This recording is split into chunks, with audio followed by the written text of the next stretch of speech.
Hello guys, welcome back to my channel @doctor study. Guys, this is Manjeet and आज के video में हम बात करने जा रहे हैं हमारे चरक संहिता के 11वें अध्याय दैट इज द तिस्त्रेषणी अध्याय के बारे में। इससे पहले वीडियो में हम लोग ने बात किया था इसके 10वें अध्याय दैट इज द महाचतुष्पाद अध्याय के बारे में, जिसमें हम लोग ने चिकित्सा के 4 पादों के बारे में बात किया था। आज हम बात करेंगे तिस्त्रेषणी अध्याय में त्रिएषणाओं के बारे में। जो इस अध्याय का नाम है वो बेसिकली इसके कंटेंट के अकॉर्डिंग रखा गया है कि इसमें 3 एषणाओं की बात की गई है, इसलिए इसका नाम त्रिएषणा रखा गया है।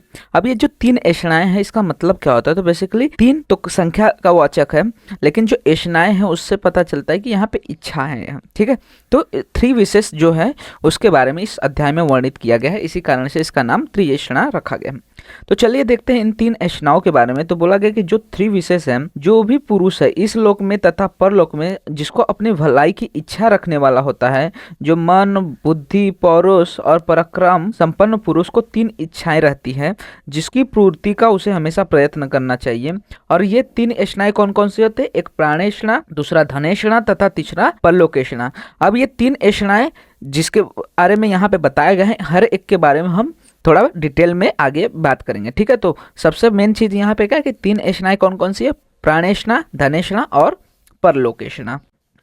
तो सबसे पहले हम बात करते हैं इसमें से प्राणेषणा के बारे में। प्राणेषणा मतलब कि नाम से ही पता चल रहा है कि प्राण, प्राण मतलब कि लाइफ। तो जब विशेष ऑफ लाइफ को ही हम लोग प्राणेषणा कहते हैं, दैट इज जो अपने लाइफ के बारे में सोचे, लाइफ की इच्छा रखे, जो जीने की इच्छा रखे, उसको प्राणेषणा कहते हैं। तो बोला गया कि इन 3 एषणाओं में प्राणेषणा का सबसे पहले आना चाहिए, क्योंकि प्राणों के परित्याग होने पर सभी चीजों का त्याग या फिर विनाश हो जाता है।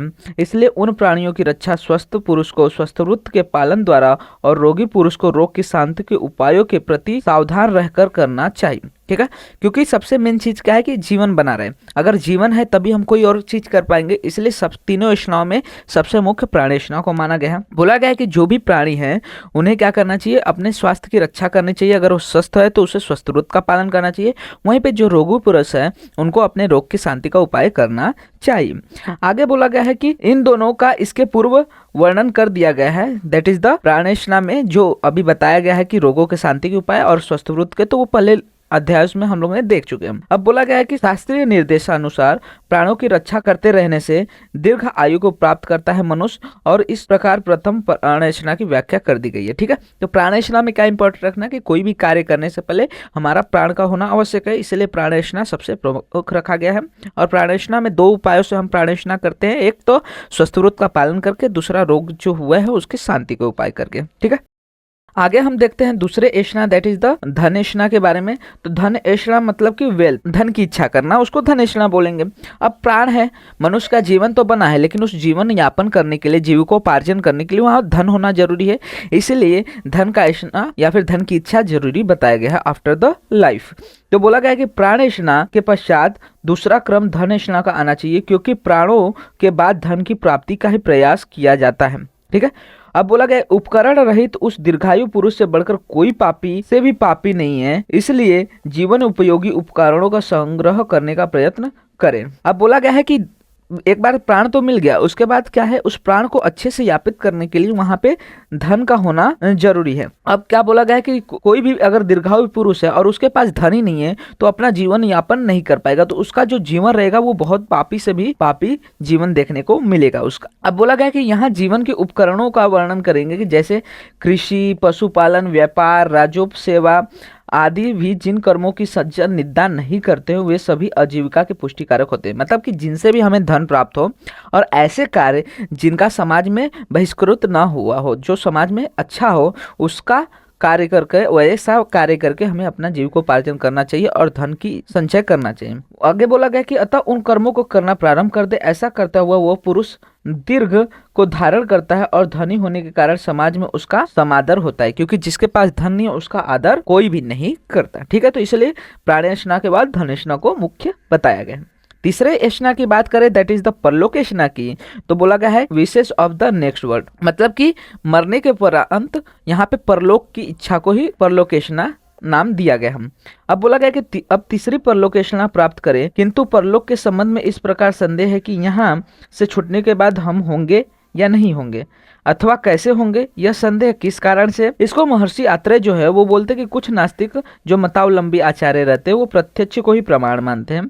पुनर्जन्म के परोक्ष होने के कारण और शास्त्र को प्रमाण मानने वाले कुछ आचार्य ऐसे हैं जो पुनर्जन्म पे विश्वास करते हैं। ठीक है, जो आत्रेय है वो क्या बोलते हैं कि कुछ ऐसे लोग हैं जो कि सिर्फ प्रत्यक्ष को ही प्रमाण मानते हैं, वहीं पे कुछ ऐसे भी आचार्य हैं जो पुनर्जन्म को भी मानते हैं। तो आगे बोलते हैं कि जो श्रुति वचनों हैं उनकी मित्रता को संदेह का कारण बन जाती है तथा कुछ आचार्य माता पिता को, दूसरे स्वभाव को, कुछ पर निर्माण को और इसके विरुद्ध कोई यदृच्छा को जन्म का कारण मानते हैं। ठीक है, तो कुछ जो ऋषि रहते हैं, आचार्य रहते हैं, वो स्वभाव का जन्म का कारण मानते हैं, कुछ पर निर्माण को कारण मानते हैं, कुछ यदृच्छा को कारण मानते हैं किसी के भी जन्म का। इन्हीं सब मतांतरों को देखने से ही संशय होता है कि यह पुनर्जन्म वास्तव में है या नहीं। लेकिन आत्रेय का यह मत है कि पुनर्जन्म होता है। तो ऐसे कंडीशन में मृत्यु के पश्चात तो जिस लोक की हम इच्छा करते हैं उसी को हम लोग बोलते हैं परलोक ऐशना। ये क्लियर है। अब आगे हम बात करते हैं इसके बाद पुनर्जन्म का सहेतुक समाधान, मतलब कि यहाँ पे आचार्य क्या कर रहे हैं, पुनर्जन्म के संबंध में अपना मत दे रहे हैं। तो बोलते हैं कि बुद्धिमान मनुष्य को चाहिए कि वह पुनर्जन्म के संबंध में उपयुक्त नास्तिक बुद्धि को तथा उसके बारे में संदेह को छोड़ दे। ठीक है, मतलब कि लोगों को पुनर्जन्म के बारे में विश्वास रखना चाहिए, क्योंकि प्रत्यक्ष ज्ञान बहुत छोटा सा है और अप्रत्यक्ष ज्ञान दैट इज द परोक्ष ज्ञान की कोई भी सीमा नहीं है, उसकी सीमा बहुत बड़ी है, जिसका ज्ञान आगम, अनुमान और युक्ति से प्राप्त किया जा सकता है। परलोक का ज्ञान बोला है आगम, अनुमान और युक्ति से प्राप्त किया जा सकता है, मतलब कि कोई बता सकता है, कहीं बुकों में देखने को मिलता है रेफरेंस, और युक्ति से भी ज्ञान किया जा सकता है कि परलोक होता है, पुनर्जन्म होता है। बोलते हैं कि जो इंद्रिया है, जिन इंद्रियों से हम प्रत्यक्ष ज्ञान की प्राप्ति करते हैं वे स्वयं ही अप्रत्यक्ष है। ठीक है, जैसे हम लोग रस, शब्द, स्पर्श का ये सब का ग्रहण करते हैं, लेकिन इनकी जो इंद्रिया है वो खुद अप्रत्यक्ष है, मतलब कि अप्रत्यक्ष की सीमा बहुत बड़ी है। इसलिए हमें क्या करना चाहिए, पुनर्जन्म है उसके ऊपर विश्वास रखना चाहिए। इसके बाद हम बात करते हैं कि प्रत्यक्ष ज्ञान में बाधा कारक कौन है, क्योंकि प्रत्यक्ष ज्ञान क्या है, बहुत सीमा वाला बोला गया है। तो उसमें एक सीमा किस कारणों से है इसके बारे में बात करते हैं। तो बोला गया कि विभिन्न प्रकार के रूपों के होने पर भी अधिक सीमा होने के कारण या समीप होने के कारण, अधिक दूर होने के कारण, किसी प्रकार के बीच में आवरण होने के कारण, इंद्रियों की दुर्बलता के कारण, चित्र की एकाग्रता न होने के कारण, समान प्रकार की वस्तुओं होने से, पराभाव अति सूक्ष्म होने के कारण प्रत्यक्ष पदार्थ का इंद्रिय द्वारा ज्ञान नहीं हो पाता। इसलिए ये वह सब अपरिचित ही कहा जाता है कि केवल प्रत्यक्ष ही प्रमाण है और कोई प्रमाण नहीं है। ठीक है, तो बोला गया कि बहुत सारे कारण हैं जिसका आपको क्वेश्चन भी आता है बेसिकली, जो कि हम लोग ने पहले भी देखा है कि प्रत्यक्ष के मेन 8 कारण बताए गए हैं। इसमें सबसे पहले आता है अति सन्निकर्षात। अति सन्निकर्षात मतलब कोई भी चीज बहुत पास आ जाए तो उसको अच्छे से देख नहीं सकते। अति विप्रकाश मतलब कि बहुत दूर चली जाए तब। आवरणात मतलब बीच में कोई पर्दा आ गया या वस्तु ढक गई है तो भी हम वस्तु का ज्ञान नहीं कर सकते। करण दौर्बल्यात मतलब कि हमारा अगर इंद्रिय में दौर्बल्य हो गया, जैसे आंखों की रोशनी कम हो जाती है या फिर स्पर्शता कम हो जाती है, तो ऐसे कंडीशन में हम चीजों को नहीं ऑब्जर्व कर पाते हैं। साथ ही साथ बोला है मनो अवस्थानात, मतलब कि मन का एकाग्रता ना होना। समान अभिहरात मतलब कि दो चीजें सेम रहेंगी तो ऐसे कंडीशन में उनमें हम लोग ध्यान नहीं दे पाते।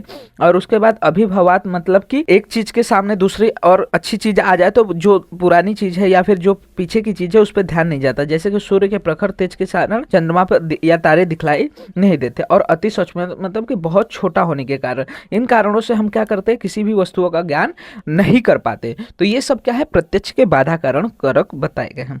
इसके बाद हम बात करते हैं चतुर्विध परीक्षा के बारे में। ठीक है, चतुर्विध परीक्षा में बताया गया है कि जितनी भी चीजें हैं उनकी हम 4 प्रकार से परीक्षा करते हैं।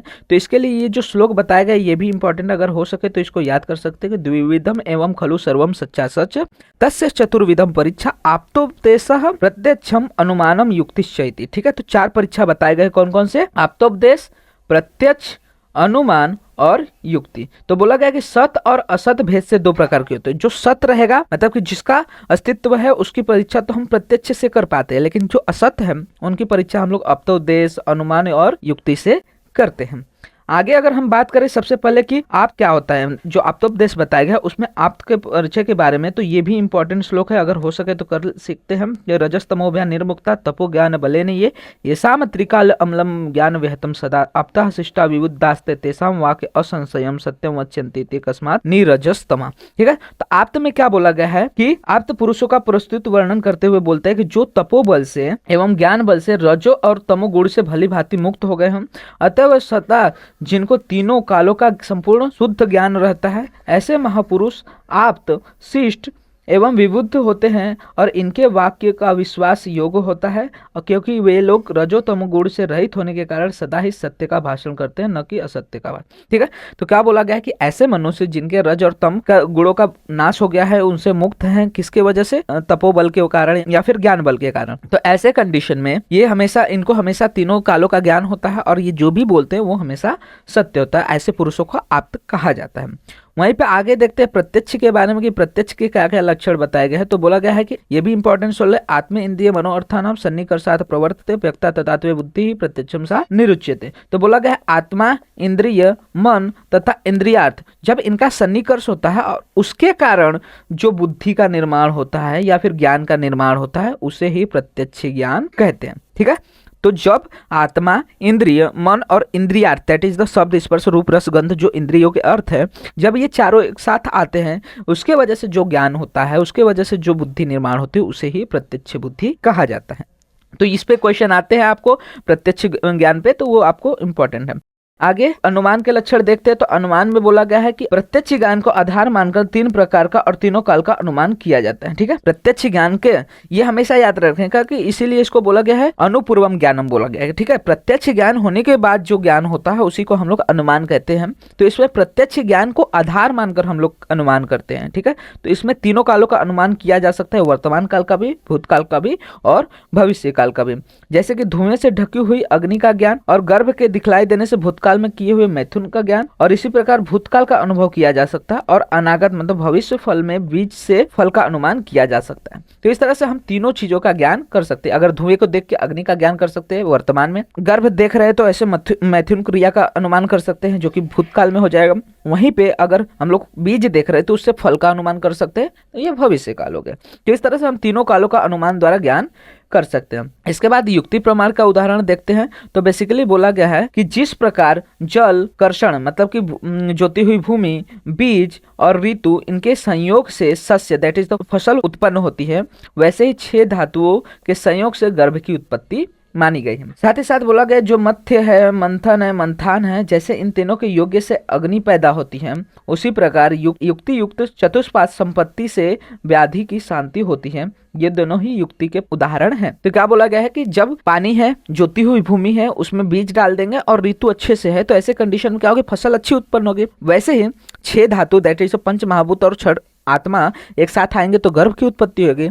और जब लकड़ी दैट इज द मंथन पे मध्य दूसरी लकड़ी से मंथन करेंगे व्यक्ति, तो उससे क्या होगी? अग्नि पैदा होगी। तो इस तरह से क्या होगा? जब डिफरेंट चीजों की युक्तियां की जाती है, तब वहां पे क्या होता है? जिसका निर्माण होता है उसी को युक्ति प्रमाण द्वारा सुधारित किया गया। हम आगे अगर हम बात करें इसके बाद कि युक्ति प्रमाण की परिभाषा क्या है, तो ये भी इंपॉर्टेंट है, इसे भी याद कर लीजिएगा।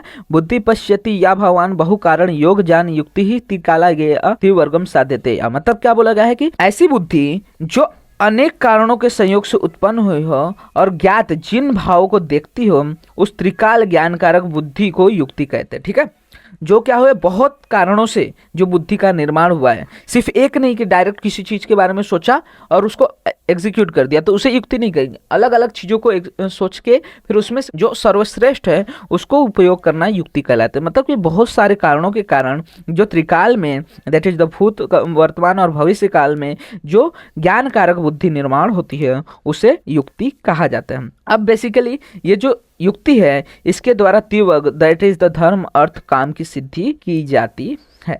ठीक है, तो ये हो गया युक्ति प्रमाण के बारे में। अब बात करते हैं पुनर्जन्म के बारे में कि पुनर्जन्म की सिद्धि किस प्रकार बताई गई है। तो बोला गया है कि यहाँ पर सर्वप्रथम आप्तोपदेश द्वारा पुनर्जन्म की सिद्धि का निर्देश किया जा रहा है। महर्षियों जो हैं उनके द्वारा दृष्ट अथवा उपदिष्ट मतलब कि वेद ही निगम बताए गए हैं। अब जो दूसरा कोई शास्त्र भी वेदों के सिद्धांतों के विपरीत नहीं है, अर्थात अपने सिद्धांतों द्वारा वेदों का ही पोषक है। चतुर्वेद प्रमाणों से परीक्षा करके रचा गया है। जितने भी वेद हैं उनको बोला गया है कि ये सारे वेद क्या किए गए हैं? चतुर्वेद परीक्षा जो हम लोग ने देखा, प्रत्यक्ष, अनुमान, आप्तोपदेश और युक्ति, उनके द्वारा ही परीक्षित करके इसको बनाया गया है और ये शिष्ट जनों द्वारा अनुमोदित है और संसार के हित करने की क्षमता को रखता है। मतलब कि अगर जो वेद का पालन करेगा उसका अवश्य ही हितकर रहेगा, तो वो आप्तागम है। अब हमको आप्तागम से इस प्रकार के उपदेश प्राप्त होते हैं कि ये दान, तप, यज्ञ, सत्य, अहिंसा और ब्रह्मचर्य एवं निःश्रेयस कारक होते हैं। आगे अगर हम बात करें कि सबसे पहले बताया गया कि प्रत्यक्ष प्रमाण द्वारा पुनर्जन्म की सिद्धि के बारे में देखते हैं, तो बोला गया है कि प्रत्यक्ष प्रमाण भी पुनर्जन्म की सिद्धि में देखा जाता है। जैसे कि माता पिता के विपरीत उनकी संतानें देखी जाती है, जबकि उन संतानों की उत्पत्ति कारण समान, फिर भी उनके वर्ण, स्वर, आकृति, सत्व, बुद्धि और भाग्य समान नहीं देखे जाते। ठीक है, क्या बोला गया है कि एक ही पेरेंट से अगर दो बच्चे जन्म हुए हैं तो दोनों की बुद्धि अलग रहेगी, वर्ण अलग रहेगा और दोनों की भाग्य अलग रहेंगे, आकृति अलग रहेगी, कारण से में फिर भी क्या है उनमें भिन्नता देखने को मिल रहा है। तो कहीं ना कहीं उसमें क्या है पुनर्जन्म का कारण माना जा सकता है। बोला गया उच्च नीच कुल में जन्म होना, सेवक स्वामी होना, किसी की सुख आयु दूसरे की असुख आयु, एक दीर्घजीवी दूसरा अल्प आयु वाला, जो कर्म इस जीवन में नहीं किए गए हैं उनके अनुरूपों का फल भोगना, बिना शिक्षा प्राप्त किए ही रोना, स्तनपान, हंसना, डरना आदि कर्मों की प्रवृत्ति, सौभाग्य दुर्भाग्य सूचक लक्षणों को उत्पत्ति तथा समान कर्म करने पर भी फल की प्राप्ति में असमानता देखना, किसी कर्म में मेधा का होना, किसी कर्म में धर्म का होना या धर्म न होना, इस लोक में आए हुए तथा गए हुए प्राणियों में जाति स्मरण का होना, समान रूप से देखने पर भी किसी को प्रिय और किसी को अप्रिय समझना। ठीक है, तो क्या क्या बोला गया है कि सबका जन्म एक तरह से हो रहा है, लेकिन किसी की आयु सुखी है, किसी का दुख आयु है, कोई ऊंचे कुल में है, कोई नीचे कुल में है, किसी की प्रवृत्ति अच्छी है, बिना किसी प्रकार की शिक्षा दिए जो नया न्यूबॉर्न बेबी है वो दुग्ध पान करता है, स्तन पान करता है, हंसता है, डरता है, तो ये सारी चीजें क्या है बिना सिखाई उसको आ रही है, मतलब कहीं ना कहीं ये पहले जन्म का उसको स्मरण है। इसी कारण से हम प्रत्यक्ष द्वारा भी पुनर्जन्म की सिद्धि को मान सकते हैं। उसके बाद आता है दैट इज द अनुमान प्रमाण द्वारा पुनर्जन्म की सिद्धि की। अनुमान प्रमाण द्वारा हम किस प्रकार पुनर्जन्म को सिद्ध कर सकते हैं, तो इसमें बोला गया कि इस प्रमाण के जो उपयुक्त लक्षण दिखलाई देते हैं उससे अनुमान किया जाता है कि अपने द्वारा पुनर्जन्म में किया हुआ जो अपरिहार्य, मतलब कि जिसको बिना भोगे हटाया नहीं जा सकता ऐसे कर्म, अविनाशी मतलब स्थायी कर्म जिसकी देव संज्ञा बताई गई है वो अनुबंधी कर्म है। ठीक है, बोला गया कि जो भी पुनर्जन्म में काम किए रहते हैं उसका अगर फल उसने जन्म में नहीं भोगा है तो वो उसके साथ इस जन्म में भी बने रहते हैं, क्योंकि वो जो कर्म है वो अपरिहार्य होते हैं, मतलब जिनको हटाया नहीं जा सकता बिना भोगे, और अविनाशी होते हैं और इन्हें अनुबंधित कर्म कहा जाता है। उसी का यह फल देखने को मिलता है। और बोला गया है कि जो इस जन्म में कर्म किया जा रहा है उसका फल अन्यद्ध होगा, मतलब कि दूसरे जन्म में देखने को मिलेगा, क्योंकि फल से बीज का अनुमान किया जाता है और बीज से फल का, और ये चिरंतर परंपरा है। ठीक है, तो क्या बोला गया कि अगर इस जन्म में जो कर्म करेंगे उसका फल हमें अगले जन्म में भोगना पड़ सकता है, और अगले जन्म का जो हम लोग ने कर्म किया है वो इस जन्म में भोग रहे। तो इस तरह से अनुमान क्या करता है पुनर्जन्म की सिद्धि का उदाहरण देता है। आगे अगर हम बात करें कि युक्ति प्रमाण द्वारा पुनर्जन्म की सिद्धि किस प्रकार से बताई गई है, तो बोला गया कि पुनर्जन्म को सिद्ध करने में युक्ति है कि षड धातु जो पंच महाभूत और आत्मा है इनके समूह से गर्भ का जन्म होता है, क्योंकि जो कर्ता और कारण है उसके परस्पर संयोग से ही क्या होती है क्रिया होती है। कोई भी काम होने के लिए कर्ता और कारण वहां पे जरूरी होने चाहिए। अब बोला गया कृत मतलब कि किए हुए कर्म को ही फल मिलता है, जो अकृत कर्मों का फल नहीं होता। अगर हम कोई काम कर रहे हैं, जैसे अगर हम लोग कोई चीज बनानी है तो उसके लिए अगर कर्म करेंगे तभी वो चीज बनेगी, तो वही बोला गया है कि अगर कृत कर्म है तभी उसका फल होगा, अगर कोई भी कर्म किया ही नहीं है तो उसका फल कैसे होगा। तो उसी प्रकार बोला है कि बीज के बिना कभी भी अंकुर की उत्पत्ति नहीं होती और कर्म के अनुरूप ही फल भी होता है। जो बीज लगाएंगे, अगर आम का बीज लगाएंगे तो ऑफकोर्स आम का पेड़ होगा। तो इस प्रकार बोला कि अंकुर बिना बीज के अंकुर नहीं हो सकता, और जैसे बीज प्रकार करेंगे, जैसे कर्म करेंगे, उसी के अनुरूप ही हमें फल भी देखने को मिलेगा। दूसरे बीज से दूसरे अंकुर की उत्पत्ति नहीं देखी जा सकती। तो इस प्रकार युक्ति प्रमाण भी बोलता है कि कहीं न कहीं पुनर्जन्म की सिद्धि है, पुनर्जन्म सत्य है।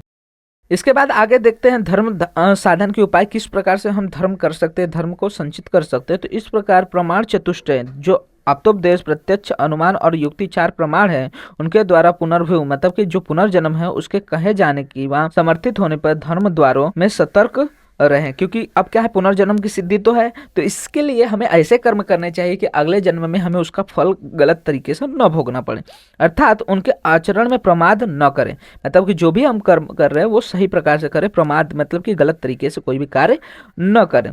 धर्म द्वारों की परिगणना, गुरु शुश्रूता मतलब गुरुजनों की सेवा, अध्ययन करना, व्रतचर्या करना, दार क्रिया मतलब कि विवाह संस्कार, संतान की उत्पत्ति, सेवकों का भरण पोषण करना, अतिथि का पूजन करना, दान, दूसरे को धन को न लेने की प्रवृत्ति मतलब कि अपना दान दे लेकिन दूसरों को लेने की प्रवृत्ति न रखें, तपस्या करना चाहिए, साथ ही साथ शरीर, वाणी तथा मन को कष्ट देने वाले कर्मों का आचरण नहीं करना चाहिए, देह, इंद्रिय, मन, अर्थ, बुद्धि, आत्म परीक्षा और मन को एकाग्र रखना चाहिए। इसके अतिरिक्त बोला गया है जो भी प्रकार के सज्जनों द्वारा प्रशंसित, स्वर्ग को देने वाले, आजीविका को सुस्थिर करने वाले कर्म मालूम हो उन सबको करना आरंभ कर देना चाहिए। इसके अतिरिक्त बोला गया है कि ऐसा करते हुए इस लोक में मनुष्य यश को प्राप्त करता है और मृत्यु के पश्चात स्वर्ग की प्राप्ति होती है। ठीक है, तो ये सारी चीजें अगर अच्छे से कर रहे तो उनका क्या होगा, पुण्य संचित होगा, धर्म साधित होगा और ऐसे कंडीशन में उनको स्वर्ग की प्राप्ति होगी। इस प्रकार वो तीसरी परलोकना का व्याख्यान कर रहे हैं। ठीक है, तो ये सब क्या था, परलोकेशना के अंदर आ रहा है कि परलोकेशना में क्या है कि परलोकेशना को तभी मान सकते हैं जब हम क्या करेंगे, पुनर्जन्म की सिद्धि को मानेंगे। और इसीलिए पुनर्जन्म की सिद्धि को चारों प्रमाणों द्वारा सिद्ध बताया गया है यहाँ पे।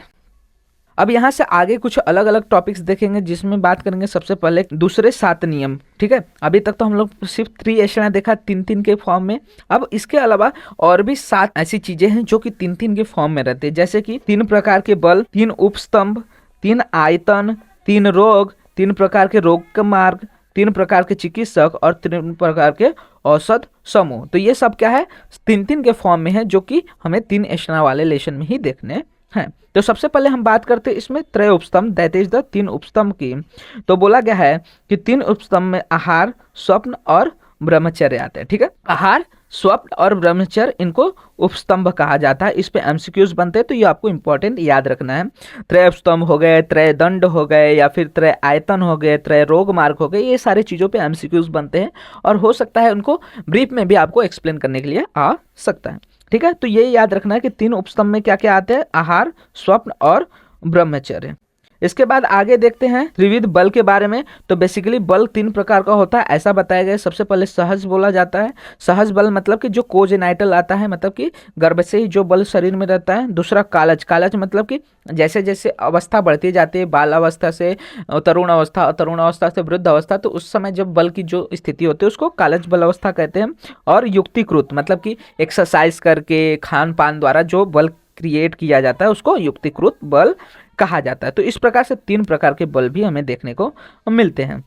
आगे हम बात करते हैं रोगों के त्रिविध कारण के बारे में। ठीक है, रोगों के त्रिविध कारण में बताया गया है कि रोगों के 3 कारण हैं। कौन कौन से, इंद्रियों का या फिर अर्थों का अतियोग, अयोग और मिथ्यायोग। ये पहले 3 कारण हो गए। दूसरा कर्मों का अतियोग, अयोग और मिथ्यायोग। और तीसरा कारण है कि काल का अतियोग, अयोग और मिथ्यायोग। मतलब पहले अर्थों का, जैसे दैट इज द इंद्रियों का हम लोग अतियोग, अयोग कर रहे हैं या मिथ्या योग कर रहे हैं। दूसरा अगर जो कर्म कर रहे हैं वो गलत तरीके से कर रहे हैं, कम कर रहे हैं या फिर बहुत ज्यादा कर रहे हैं तो वो। और तीसरा कि काल का अच्छे से अनुसरण नहीं कर रहे, उसमें भी अयोग, अतियोग, मिथ्या योग कर रहे हैं। तो इन कारणों से रोग उत्पन्न होते हैं।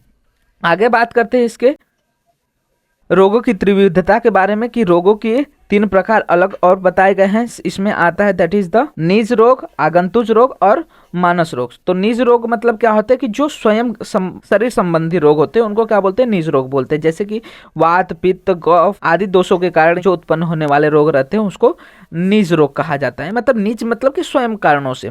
आगंतुज मतलब कि जो बाह्य कारणों से हो रहे हैं, जैसे कि भूतावेश के वजह से, विष प्रयोग की वजह से, या फिर विषाक्त वायु के कारण, स्पर्श से, अग्निदाह से, आघात आदि से जो होने वाले रोग हैं उनको क्या बोलेंगे, आगंतुज रोग बोलेंगे, क्योंकि ये बाहरी कारणों से हैं। और तीसरा आता है दैट इज द मानस रोग। तो मानस रोग में बेसिकली जो चीजें हमें पसंद है वो न मिलने के कारण, या फिर अनिष्ट अनिश्चित पदार्थों के मिलने से जो चीजें हमें चाहिए नहीं वो मिल जा रही है, और जो चीजें हमें चाहिए वो नहीं मिल रही है। तो ऐसे कारणों से जो रोग उत्पन्न होते हैं उन्हें मानस रोग कहा जाता है।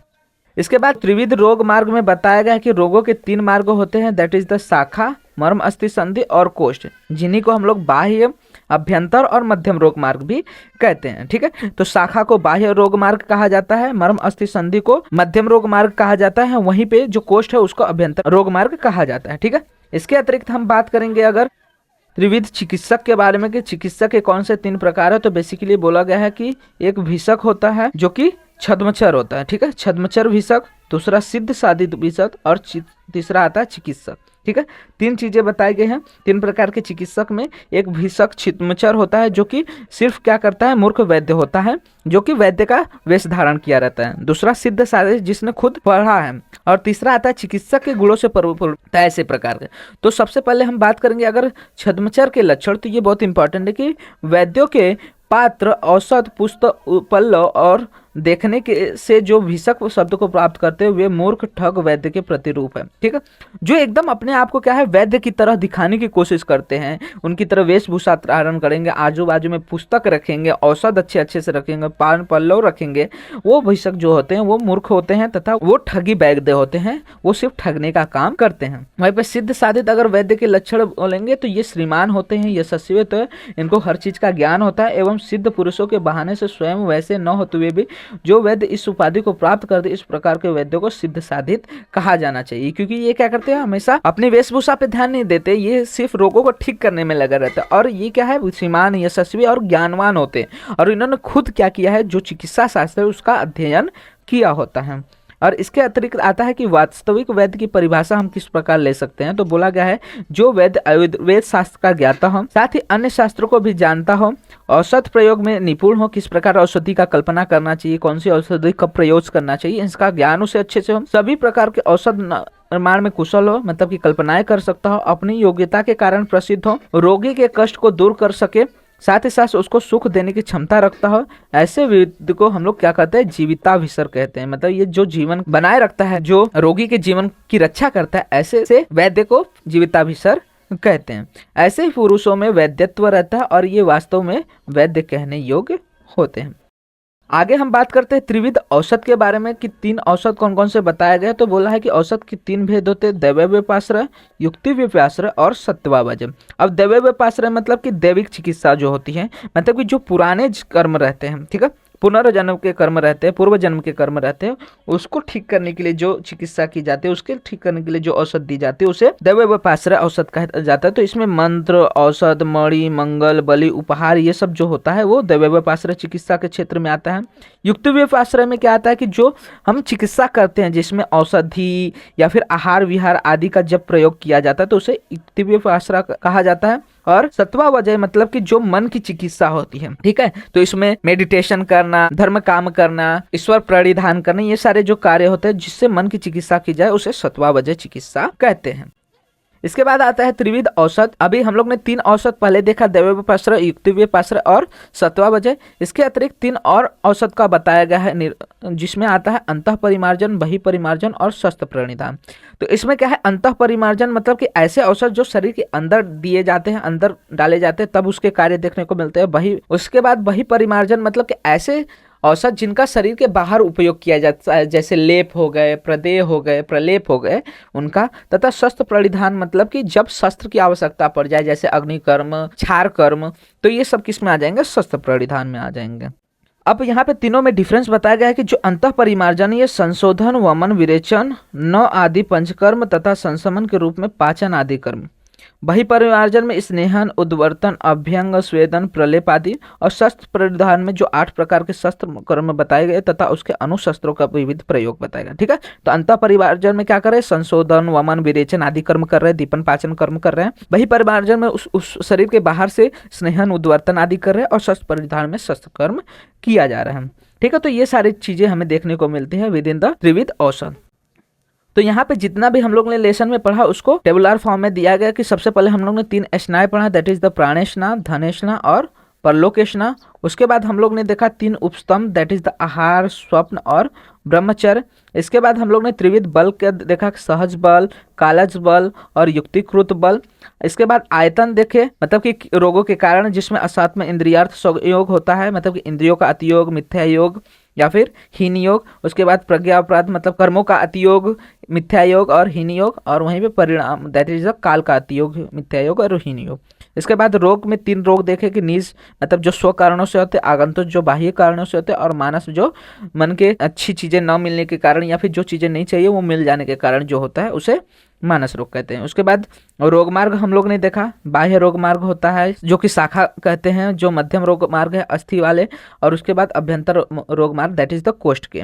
वहीं पे आगे हम लोग ने देखा भिषक के बारे में कि छद्मचर भिषक जो बस वेशभूषा धारित करते हैं, सिद्ध साधे जिन्होंने शास्त्र का ज्ञान किया हो, जीविताभिसर मतलब जिनको हर चीज का ज्ञान अच्छे से हो, जो रोगों का नाश करने वाले। और लास्ट में हम लोग ने औषध के 6 प्रकार देखे।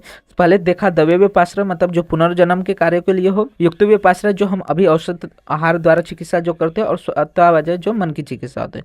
इसके अतिरिक्त हम लोग ने देखा कि अंतः परिमार्जन मतलब कि जो शरीर के अंदर औषधियाँ दी जाती है, वही परिमार्जन मतलब बाहर से जो तेल अभ्यंग आदि किए जाते हैं, और शस्त्र परिधान मतलब कि शस्त्र कर्मों द्वारा होने वाली चिकित्सा या फिर औषध। तो इस प्रकार से हमें त्रिएषणाएं देखने को मिलती है और ये जो त्रिक है ये बहुत ज़्यादा इंपॉर्टेंट है। ये त्रिक आपको इंपॉर्टेंट याद रहेगा तो आपको सारे रिलेशन के कंटेंट अच्छे से याद रहेंगे। इसके अलावा हम लोग ने पुनर्जन्म की सिद्धि के भी बारे में देखा, जो भी एक इंपॉर्टेंट टॉपिक है। उस पर भी आपको क्वेश्चन बनते हैं कि पुनर्जन्म की सिद्धि बाय द प्रत्यक्ष प्रमाण एक्सप्लेन कीजिए या फिर अनुमान प्रमाण द्वारा एक्सप्लेन कीजिए, तो उसे भी आप याद रखिएगा। सो इसी के साथ हमारा जो चरक संहिता का 11वां अध्याय था, दैट इज द त्रिस्तृष्णीय अध्याय था, वो खत्म होता है। एंड आई होप कि आपको सारी चीज़ें क्लियर रहेगी। एंड अगर कुछ डाउट रहे तो एक बार इसको फिर से वीडियोस को देखिए, एंड ऑफ कोर्स एक बार बुक से भी गो थ्रू कर लीजिएगा, जिससे आपको और ज़्यादा कॉन्सेप्ट क्लियर हो सके। सो इसी तरह के BMS first year related and Charak related, पदार्थ विज्ञान रिलेटेड, संस्कृत रिलेटेड एंड अष्टांग हृदय रिलेटेड वीडियोस के लिए आप हमारे चैनल को सब्सक्राइब कर सकते हैं। साथ ही साथ वीडियो को लाइक एंड शेयर करना मत भूलिएगा। आप हमारे इंस्टाग्राम एंड टेलीग्राम हैंडल्स को भी फॉलो कर सकते हैं, जहां पे आपको videos related, notes related and BMS related updates provide हो जाते हैं, जिसका लिंक आपको वीडियो के डिस्क्रिप्शन में अवेल हो जाएगा।